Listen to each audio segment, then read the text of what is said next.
Hey, so I'm going to show you how to do the double exposure using Photopea on a Chromebook, just like you are.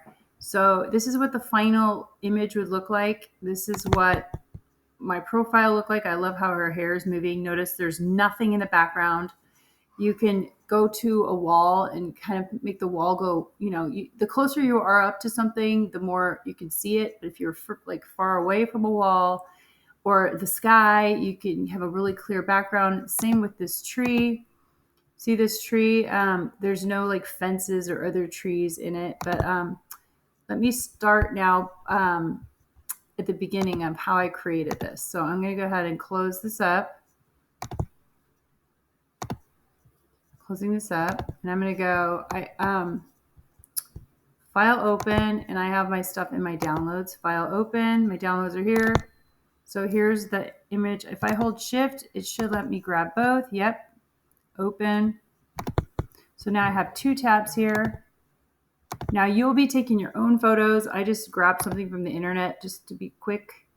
So what I'll do is I'll just select with this second tool. It's called the marquee tool. You can just drag over the entire picture. So you select it and you go edit, copy. And then you click on the other tab, because now we're going here, and now we're going to go edit, paste. We're going to paste the tree on top of that. So now you can see there's two layers here. And if I change normal to screen, these are blending modes. It burns it in.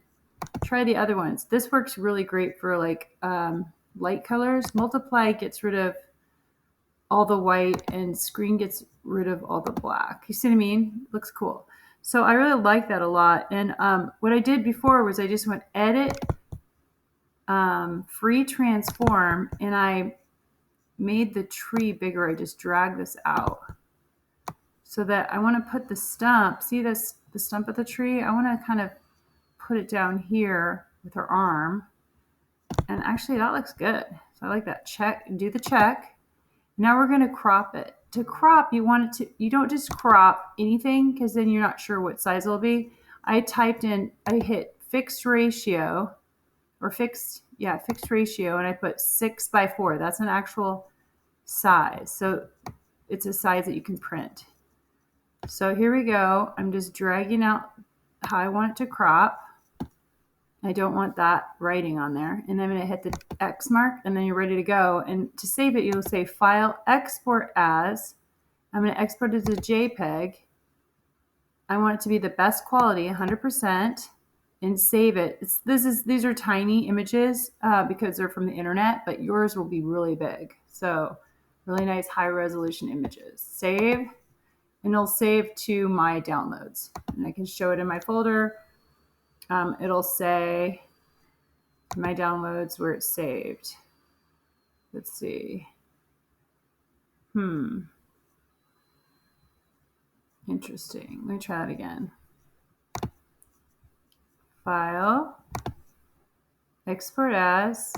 Yeah, and you don't have a chance to rename it. So that's the interesting thing about using Photopea. And then I'm going to say show my folder, and I guess it's saving to my drive right here as like a screenshot. Interesting. Anyway, we'll figure that out.